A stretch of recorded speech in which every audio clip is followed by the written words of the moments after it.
सच्चिदानन्दरूपाय विश्वोपत्यादिहेतवे तापत्रय विनाशाय श्रीकृष्णाय वयं नमः। पुष्टिमार्गीय सर्वज्ञ करुणारसपूरित श्रेष्ठफलप्रदाता च तस्मै श्री गुरुवे नमः। जय श्री कृष्णा, राधे राधे। जय श्री वल्लभ प्रियजनों, दास का प्रणाम स्वीकार करें।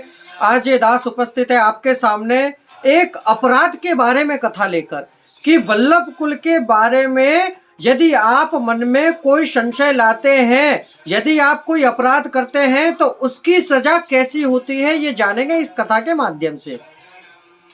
कथा प्रारंभ करने से पहले दास आपसे निवेदन करना चाहेगा कि यदि आप हमारे चैनल पर नए हैं तो हमारे चैनल को सब्सक्राइब करके बेल आइकन बटन को दबा दीजिए और हो सके उतना इसे शेयर करिए, जिससे और वैष्णव और प्रिय वृंद भी ऐसी ही सुंदर सुंदर कथाओं का रसपान कर सके और कुछ सीख सके। तो चलिए शुरू करते हैं आज की कथा। आज की जो कथा है उनका नाम है छज्जो ब्रह्माणी। ये एक ब्राह्मण थी। कहते हैं छज्जो ब्राह्मणी का जन्म सनाढ़ ब्राह्मण के घर में हुआ था, जो श्री गुसाई जी की ही सेवकनी थी।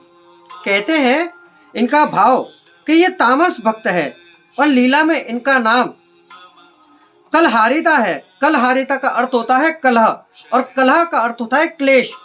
क्लेश का अर्थ होता है कि कलेश आया, कि जिस प्रकार कोई किसी को देखकर 24 घंटे कलेश करता हो। जैसे आज की भाषा में हम आपको बताएं कि एक सास अपनी बहू को देखकर जिस प्रकार का कलेश करती है उसे कहते हैं कलेश।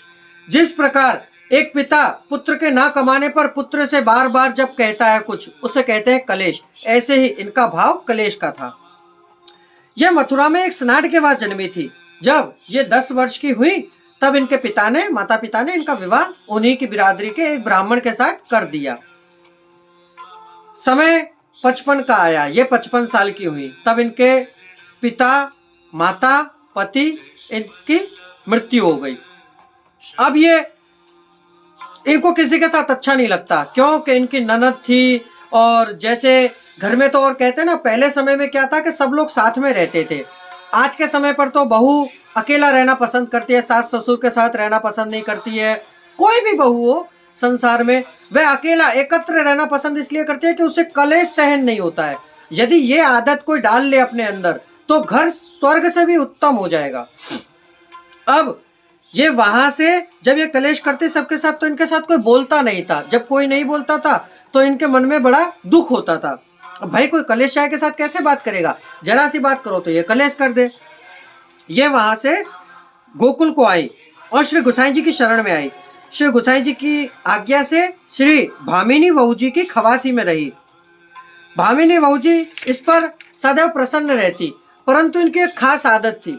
ये गुसाई जी के लाल, जिस प्रकार गिरधर लाल जी से लेकर सप्तम घनश्याम लाल जी तक सब लाल के ऊपर क्रोध करती, गुस्सा करती रहती थी, जिससे सब बालक इनसे नाराज रहते।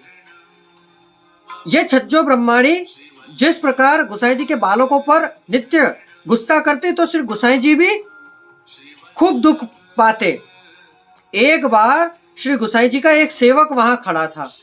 उसने सोचा कि कोई, मेरा मन तो ऐसा कर रहा है कि मैं छज्जो ब्रह्माणी की नाक काट दूं, परंतु वहां पर सब जने खड़े थे तो ये नाक किस प्रकार काटता।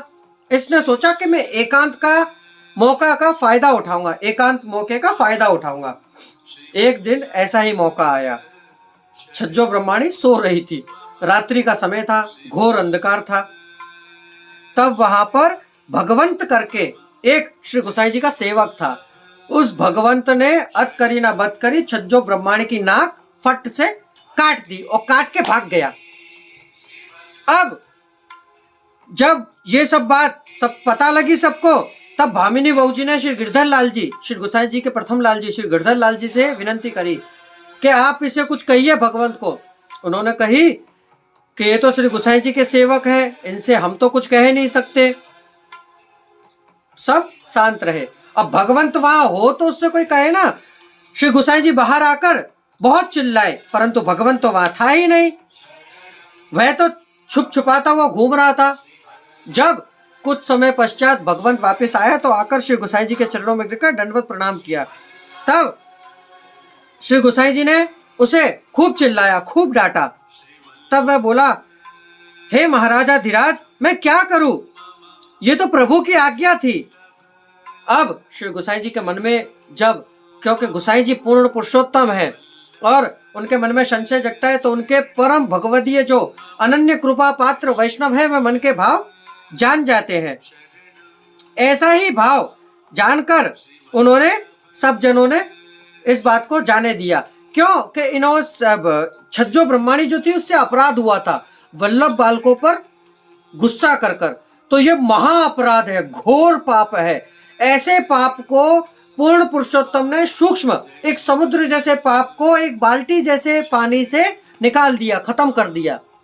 कैसे कि इस पाप की सजा बहुत भोगनी पड़ती। इसको श्री सूरदास जी ने एक सुंदर से पद में गाया है, जो हम आपके सामने प्रस्तुत करते हैं। राग धनाश्री। देखो देखो हरि जू को एक सुभाई,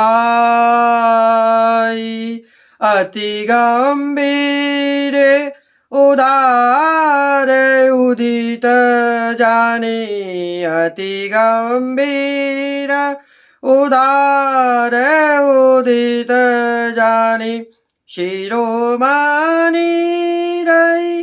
राग हम पे इस समय नहीं बैठ रहा है प्रियजनों, इसलिए ये देखिए, ये सूरदास जी ने एक राग गाया, इसके अंदर बहुत सुंदर राग है।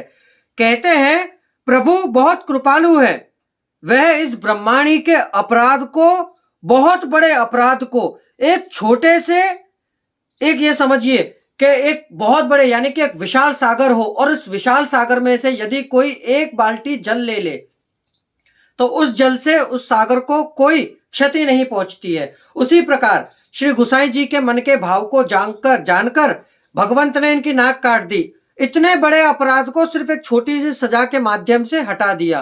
तो ये छज्जो ब्रह्माणी श्री गोसाई जी की ऐसी कृपा पात्र भगवदीय वैष्णव थी कि इनकी कथा जहां तक है वहां तक कम है। तो प्रियजनों, ये थी श्री गोसाई जी के परम सेवक छज्जो ब्रह्माणी की कथा। यदि कथा सुनकर आपको आनंद की अनुभूति हुई हो तो हमारे चैनल को शेयर अवश्य करिएगा। अब दास को आज्ञा दीजिए, कल पुनः मुलाकात होगी नई कथा नए प्रसंग के साथ। जय श्री कृष्णा, राधे राधे, जय श्री वल्लभ। अस्तु।